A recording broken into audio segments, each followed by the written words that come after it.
What I love about sports the most, John, is the utter unpredictability. Even if you think you know what's going to happen, it's going to happen in a way that you would not have imagined. But I've been covering the league since 1989. I've never seen a defensive half like the one that Isaiah Rodgers turned in. Yes, we'll get to quarterbacks and the mysterious ankle injury and everything else and the trip to Europe. We got lots to talk about here. Jordan Mason, million storylines, but I've never seen anything like that. And as easy as it is to look at it and say 48-10 blowout, Bengals never had a chance. If Isaiah Rodgers doesn't make 3 plays that produce 21 points, we might be sitting here talking today about how dramatic it was in the last minutes of that game. Yeah, absolutely. I mean, I was thinking even after the first defensive touchdown, Wentz comes out and leads the offense right down the field and they score. Nice. Okay. Then they get the Isaiah's first defensive touchdown. And then the game kind of grounded to a halt a little bit. And going, right before that second touchdown, I remember looking to my colleague, Alec Lewis. I'm like, they've only scored 7 points here. Like this isn't exactly smooth sailing. And then all of a sudden, Rodgers has the punch out and go, and just a remarkable play. And that really just kind of opened the floodgates. And I think, kind of got the Bengals just down and they couldn't get out. But it was what I kept thinking while I was watching it, Jim, was it was Deion Sanders level dominance. And you just don't see that from a defensive back. I mean, we see shutdown corners, we see interceptions, but he was as impactful as you could possibly be at that position. And I kept thinking about Deion. Like that's what I would imagine Deion capable of doing. And he never even did that. That's just how great it was. Yeah. Deion would have returned those balls for touchdowns.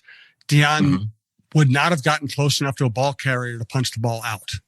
He would have been backpedaling to his own end zone. You guys do the tackling. I'll just cover and I'll do the spectacular stuff. That was an amazing combination of speed, skill, opportunism. And listen, we also don't know what's going to happen in that game if Harrison Smith doesn't get his finger on that ball. Because if Harrison Smith doesn't tip that ball, Bengals are first and goal. Instead, it's 7 points the other way, and Isaiah is off to the races, literally. But I thought the most impressive play of the game was Noah Fant a big dude, catches the ball in the flat. Again, Bengals, he's making yardage. The Bengals look like they can move down and score.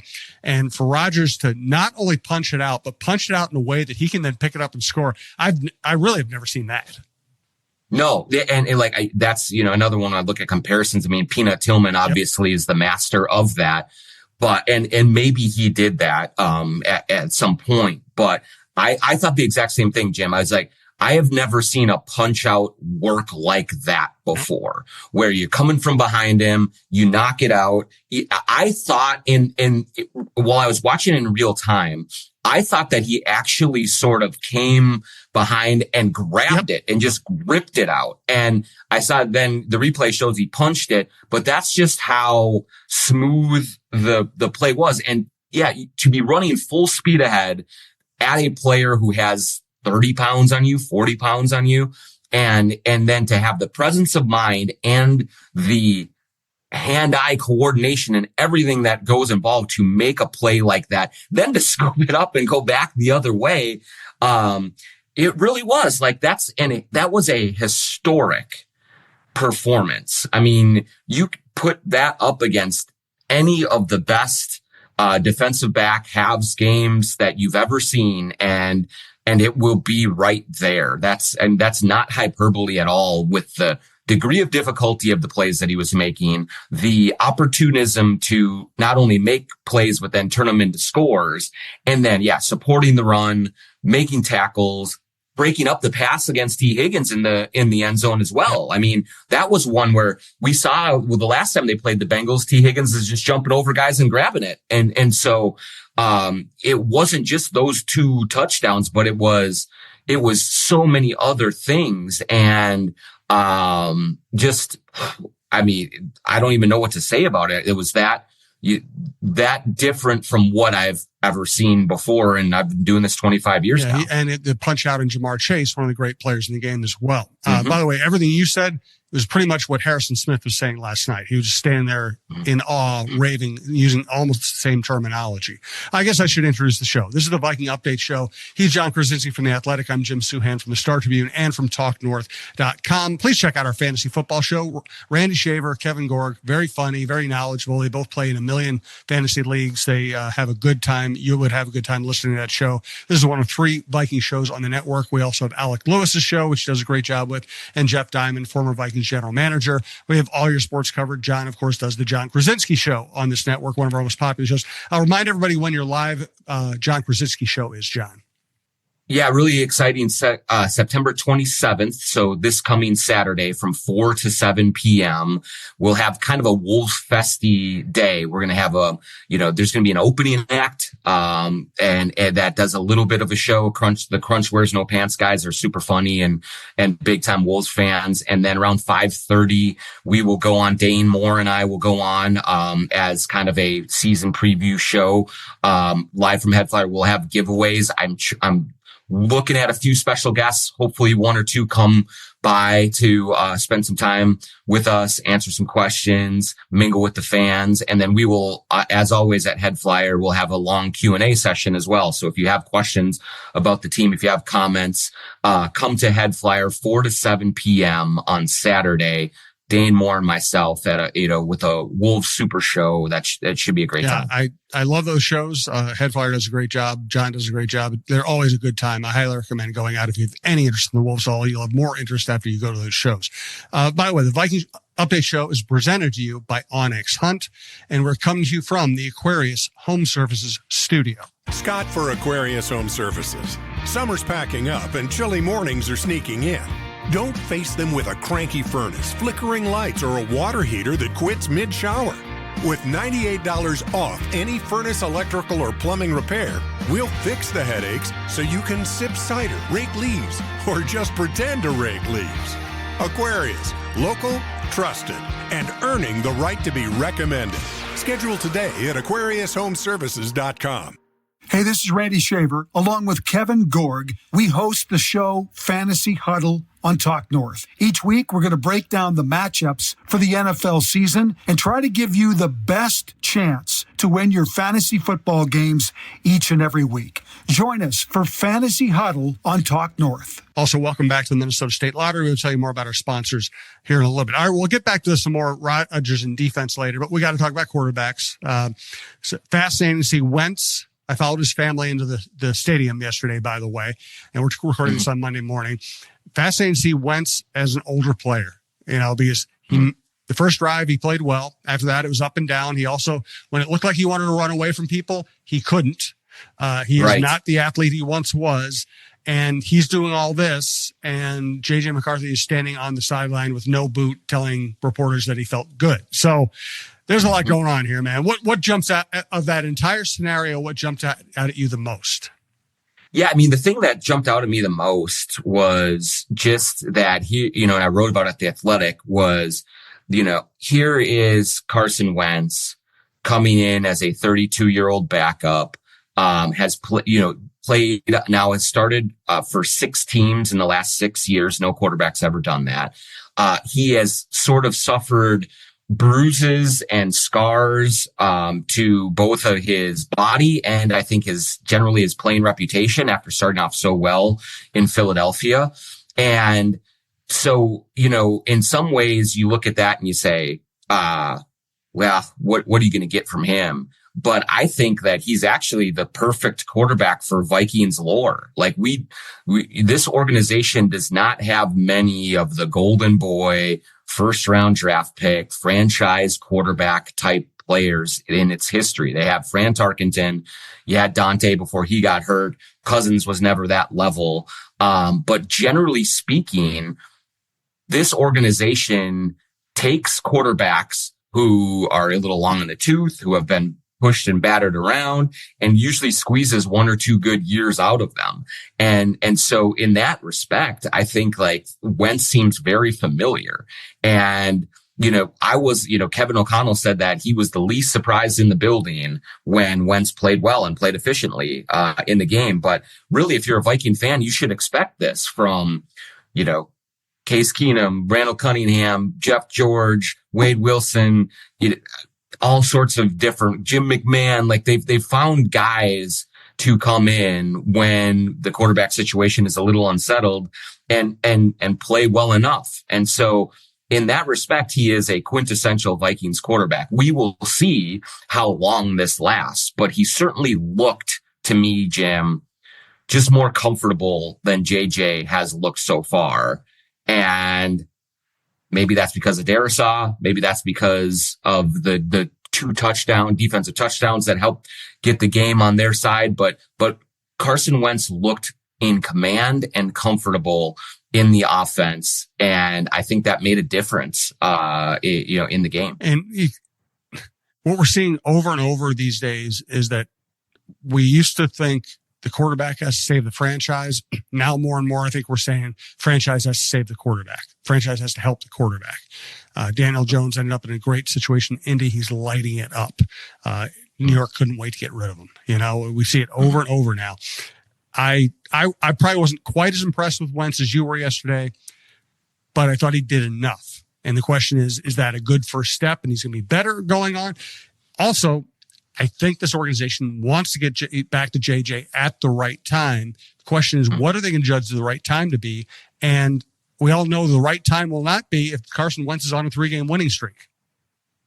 Right. And I think it was really telling, Jim, Kevin O'Connell in the post game, was asked about JJ and basically said, hey, yeah, he really, he would play today if he wanted, if he could, but I just think with his mobility, with all of those things, I don't want to put him out there and put him in a bad spot. And that to me is like really just laying the groundwork of we're going to give this time. And of course, some of it is for McCarthy, I'm sure, to heal and get right. But I also do think that some of it is to really get a look at Wentz and see what he did. He's only been here a month. And so I think there's going to be some evaluation that way. The key here, Jim, I think that we do have to acknowledge, and I said it, but like Christian Darisaw being back is an unbelievable game changer for the offense. Trey Hendrickson did nothing in that game.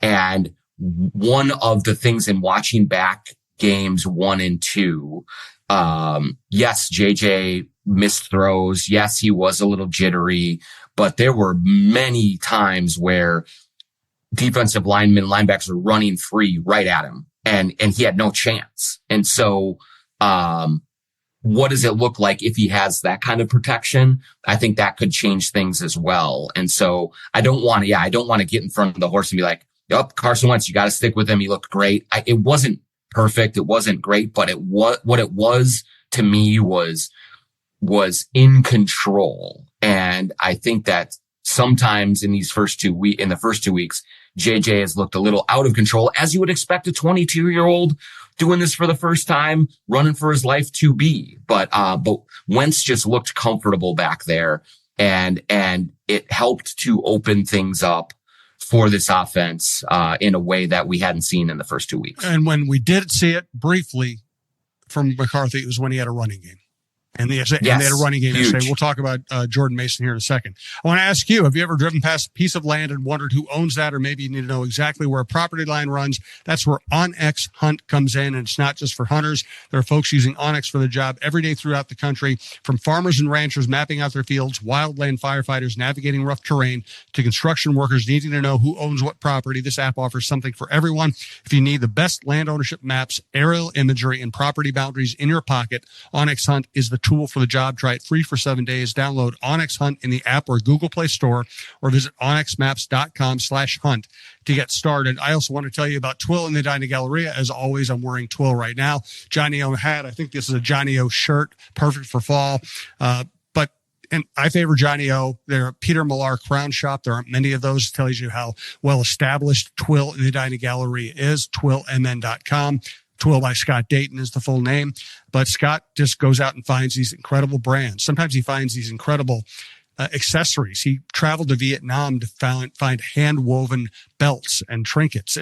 He goes all over the world looking for the absolute best. He brings them to the Edina Galleria. Then he gives you the best shopping experience there is. You walk in, people are relaxed, friendly, never pushy, always helpful. You can sit there in a chair and talk sports. You can buy nothing. You can buy everything. They will tailor stuff on site, or they will get it tailored for you. It's just my favorite place to shop. It's easy. The stuff is great. Every once in a while, they have a sale, so you might want to sign up for their alerts at twillmn.com. Just go there. Tell them we sent you, and you'll have a great time. But whether you buy one thing or 8 things or whatever, you'll end up being happy with your product, your shopping experience. Pretty much everything I wear out in public now, I bought at Twill. So let's get to the running game. Jordan Mason, I love the signing from the start. I love the way he played last year in place of McCaffrey. He has a high rate of broken tackles. He can move the pile. He can hit a hole fast and aggressively. He can make your offensive line look better than it really is. So I expected him to be good. I didn't expect it to become this clear this quickly that he should be the starter. Yeah, I guess, I was very optimistic with him coming in. But I think one of the things that is clear already in this young season is that not only is he productive, and not only does he move the chains and make things happen, and he can pass block, and he can do a lot of things, everything basically that you want a featured back to do. But the offense takes on a different air of aggression when he is in the huddle.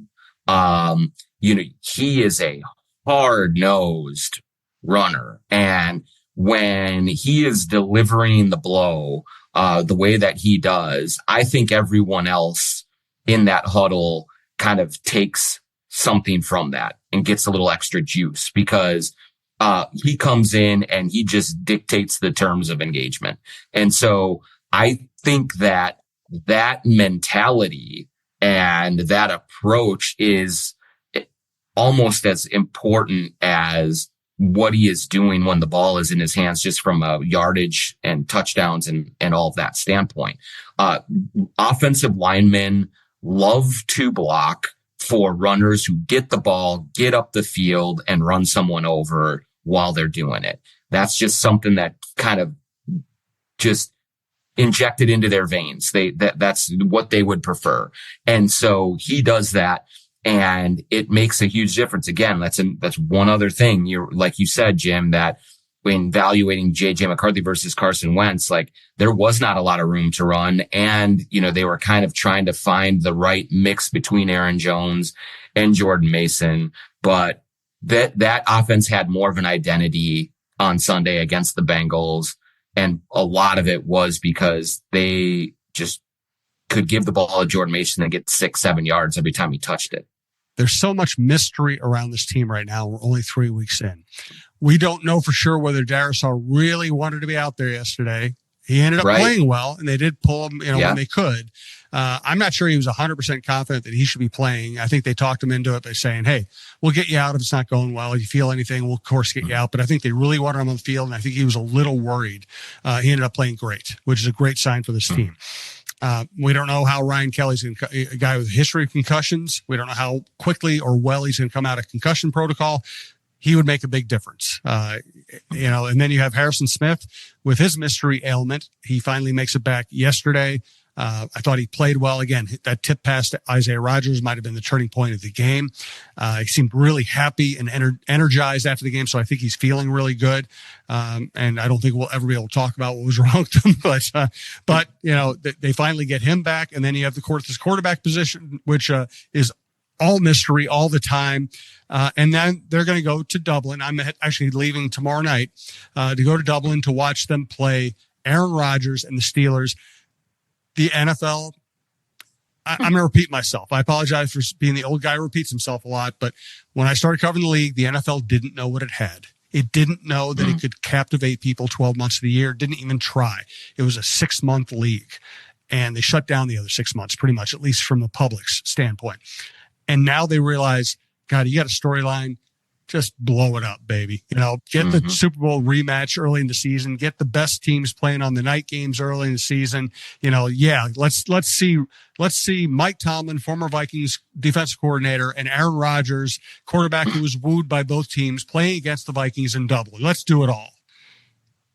It's going to be great. It's fantastic. I mean, the storylines, the pageantry, all of that, but, also just the unpredictability, Jim. I do think in this day and age, like one thing that holds people's attention is I don't know what's happening week to week.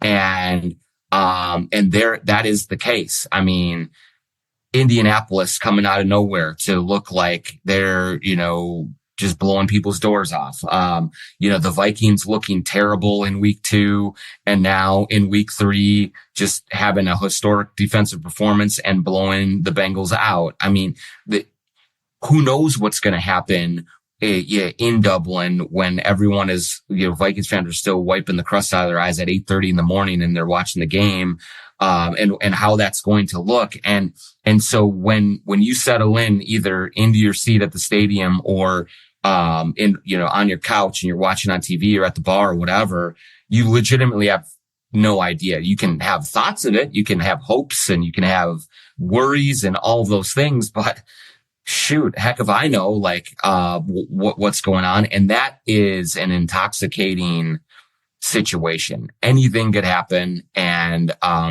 nothing, should surprise you at this point, but it's just thrilling to watch it. I thought on the Darisaw front, Jim, that, Kevin O'Connell really laid it on thick in the post game about this path that he's been on and how proud he is of him.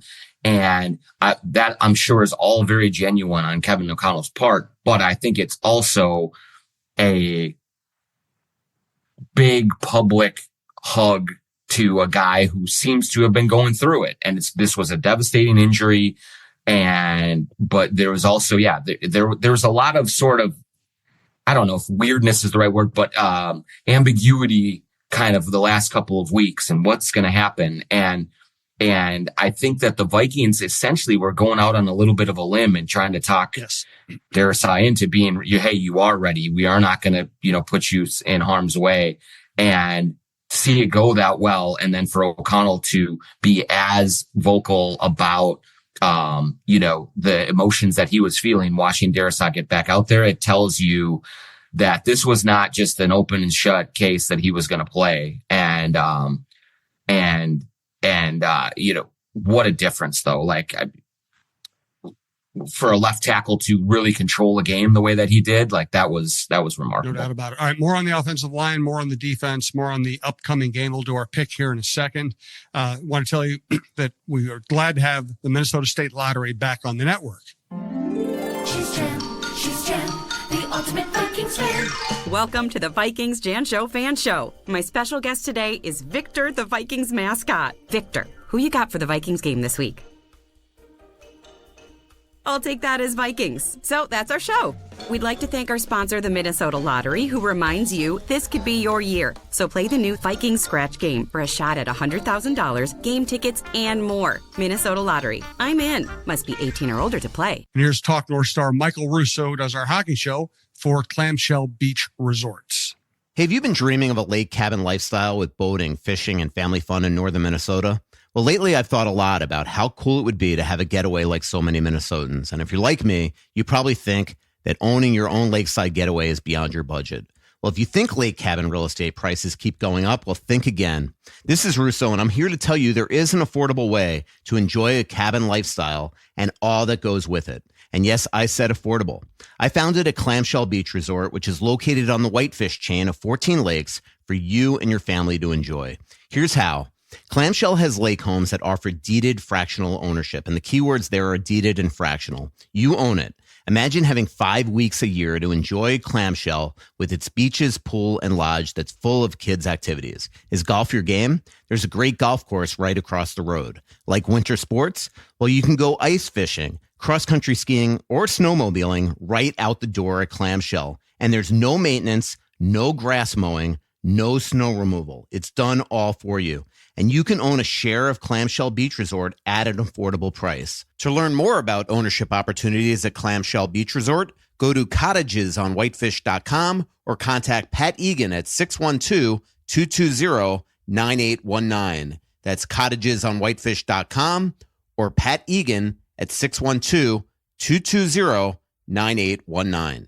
Yeah, Darisaw was absolutely vital. And that's the other thing. If Darisaw doesn't play yesterday, who knows? Maybe the Bengals score 2 touchdowns on defense, and we're talking about it completely every game. I mean, he makes such a difference. I also thought that Van Ginkel coming back made a big difference. The Falcons have had 2 bad offensive performances this year. Their one good offensive performance was against the Vikings when the Vikings didn't have Van Ginkel and Dallas Turner didn't look like he knew how to play the run. Yeah. And I will say on top, yeah, you're right. Van Ginkel was definitely good, but I actually thought, early, especially in the first half, I thought Dallas Turner played well, for what we have seen from him, because he was making some plays and more of the right spots in that game than normal. You and I had talked about it, but typically all that he's been able to do is when he has a free lane to the passer, go get him. But he didn't have that really, on Sunday against the Bengals, but he was still able to do some things well. And that's a low bar to clear, but that's just where it is right now with Dallas Turner. So, I was a little bit encouraged by some of the things that I saw from him, especially early, in doing some of the little things that he just was not doing. But yeah, Van Ginkel, I mean, just his presence and, as the avalanche was coming down the mountain, I was like, well, he's going to pick off a screen here and return it for a touchdown too. You can feel like how, bloodthirsty that he gets when that happens, and knows that, hey, there's going to be another mistake coming and I'm going to grab it. And so, it's really, really important to have him on the field as much as possible, especially going into overseas play against Aaron Rodgers and against a much more experienced quarterback who is going to maybe have a few more, counters to what this defense is going to throw at it than Jake Browning did. Yes. Let's talk about the defense coordinator. I remember covering the Vikings in early 90s, and it just had gotten to be an old team that was kind of falling apart. They had never gotten the breakthrough to get to the Super Bowl, even though they had incredibly talented team. Dolman, Millard, great offensive line, et cetera, Anthony Carter, Joey Browner. And you could feel things falling apart. Burnsley retires. They bring in Dennis Green. Dennis Green hires a guy. He hired a guy whose career was going the wrong direction. Tony Dungy had been fired as a Steeler, and he's a former Steeler, had been fired as the Steelers defensive coordinator. He had gone to coach secondary at Kansas City. Dennis Green brings him, and he was just one of those, force multipliers. He'd take a guy that nobody else wanted and turn him into a Pro Bowl player. And all of a sudden they have the number 1 defense in the NFL with spare parts. They had John Randall, but almost everybody else around John Randall was just kind of a guy that was able to resurrect their career because of Tony Dungy. You're starting to see that some with Flores here. When you go in the locker room last night and you talk about all the turnovers, the punch outs, the anticipation, all that, and they all said, well, we get coached to do that. This is how we get coached. We go through actual drills, how to punch the ball out, how to look for, they all, without prompting, they all basically credited Brian Flores and his staff for teaching them how to play this way. That is such a huge variable in the NFL. Everybody wants to coach up the quarterback. Everybody wants to pretend they're a play caller. But the hard work that defensive coordinators do behind the scenes and at practices that can lead to turnovers, that can lead to victories, is absolutely vital. And Flores is very good at that. He's incredible at it. And I think that also inherent in that success is a trust level that he puts in his players to do things that are more complicated, that are maybe quote unquote harder to learn and implement than the average defensive coordinator does. And so he trusts that, hey, if we drill this hard enough, if we talk about it enough in the film room, if I teach you it well enough, you are going to be able to do things that are hard to do on the field and that not a lot of other coaches are going to ask of you. And so that opens up more options for him to use. And then it empowers the players as well. The second part about, I think, the Brian Flores success story in Minnesota has been, it is not, Jim, just like what he does from a coaching perspective with the players he has on the roster. It is also about talent evaluation outside of this roster. He was the guy who looked at Blake Cashman and really thought he'd be perfect. He was the guy who looked at Isaiah Rodgers, as Kevin O'Connell said, and said, yes, this is the guy. Like I love him. This is what we're going to be able to do with him. That is head coach material. That is the kind of thing that is not easy to do when you are laser focused on your team, on your guys, but then to be able to identify other players around the league that you know would fit. And then to, when you get them, to make the most out of them. I think that has been just an unbelievable advantage for the Vikings, because O'Connell can look at the offense and the quarterbacks and the receivers and find all those pieces. But then he really leans on Brian Flores to go out and look at who he wants and give Kwesi Adolfo-Mensah the grocery list, say, go get these guys. And then they do, and then they work out. Like that's unique, uncommon stuff for a defensive coordinator. Yeah, I can't add anything to that. He's exceptional at what he does. He's also very well liked and respected in that building, which counters some of the stuff that we heard about him in Miami. I think he's also learned from all the junk he went through in Miami. So I hope he gets a head coaching job for his sake. I also hope he gets a head coaching job in a place where he actually has a chance to win. Some of these jobs are they're hopeless. They are. Yep. They're really, really difficult. But also the other thing that we see so often is that when an assistant moves over into that big office, it can sometimes just corrupt you a little bit, and or at least muddy or cloud your vision that you used to have. And so I'm sure that some of the tales we heard of Brian Flores being difficult in Miami were true. Like, I mean, I think that a lot of times, especially first time head coaches, and they try to run everything and they get, sort of blinded by some of the pressures and things.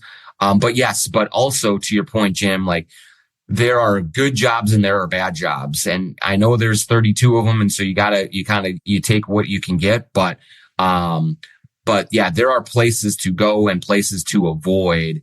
And so if Brian Flores does jump back into that pool, hopefully he is very selective and goes to a place with great ownership, with a good quarterback, with a lot of things set up for him to succeed. So then he can take all of the stuff he's learned and his myriad talents, which are many, into another job, kind of like what Todd Bowles has done in Tampa Bay. His first go around didn't go great. But it was a bad organization with the Jets. And now he'd probably learn from it, goes to Tampa Bay, good old front office, Baker Mayfield, all those things. And it's turning into a really good spot for Todd Bowles. Two more points on Flores. Number one is I know I know some people who know Flores personally, completely away from the football world, and they just love him. Just say he's just a wonderful guy. The other thing is last time he got a head coaching job, he was going from the Bill Belichick bubble to a place where it wasn't going to be easy to win. And I feel, and he probably brought, whether he wanted to or not, he probably brought some of the Bill Belichick, jerkism to invent a word to his next workplace.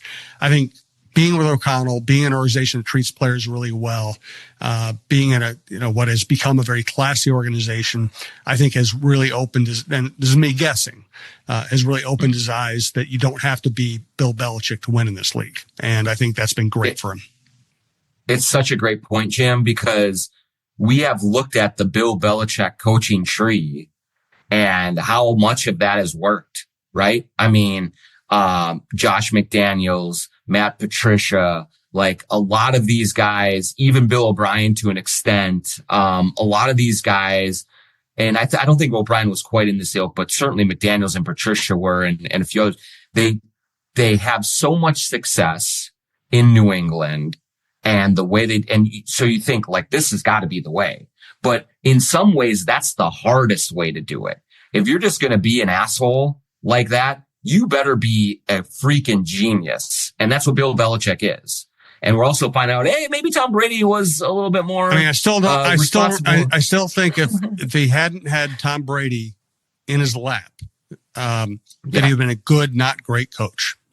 It's possible. It's entirely possible like that's the case. But yet too many of his disciples have tried to be Bill Belichick Jr. And that just does not work. And I do think that there may have been some of that with Brian Flores in Miami at first. This is how we do things. You know, I'm the tough guy and I'm the straight and narrow and all that. And I do think getting away from that and getting out of that and getting into an organization with a head coach that is the complete opposite of that, does give him another flavor, and another viewpoint and perspective. So hopefully he can just meld the two of them together and be more balanced if this another opportunity does arise for him. But yeah, trying to be Bill Belichick has been a huge mistake that almost every one of his assistants that's gotten hired elsewhere, just cannot seem to avoid. And so maybe a second go around would give him a little bit different approach for that. And I think it could really help him in that regard. Bill Belichick in North Carolina isn't working out for Bill Belichick either. Not working out at all. All right, let's do our pick. I'm heading to Dublin and London. I think it's going to work out that we can do this show next week via Zoom when I'm over there, if all the technology holds up. So looking forward to that. Give me your pick for this week. Yeah, gosh, I know. We just explained why picks are stupid, but we still can do it because everybody likes it. Yeah, I am going to say, first of all, I think the Vikings generally play well overseas. They go over there. They're well coached. They have a good plan for how to deal with all of the distractions and all of the schedule changes and all those things. So Kevin O'Connell has done a very good job of making sure that these guys know what to do. And so I think they're going to go over there prepared. I do think that Carson Wentz is going to have another week and should be, again, just a comfortable, steady presence there. And I'm a little down on Pittsburgh. I don't think they're all that great. So I'm going to say Vikings 26, Steelers 20, Steelers 20. 26-20. That's about what I was thinking. I have a hunch it's going to be a little lower scoring game. So I'm going to go Vikings 23, Steelers 16. I just think Flores will have something to make Aaron Rodgers uncomfortable, to make him move, and he doesn't want to move right now. It's going to be interesting. And then the Browns just beat the Packers, so that's no longer looks like an easy win over in London. Hey, thanks to everyone who listens and watches. We do appreciate it. Check out the other shows at talknorth.com. Head out to Head Flyer to see John Krawczynski and the Timberwolves show. Check out other Vikings content. Check out our outdoor content if you're of that ilk. We appreciate it. We'll talk to you soon.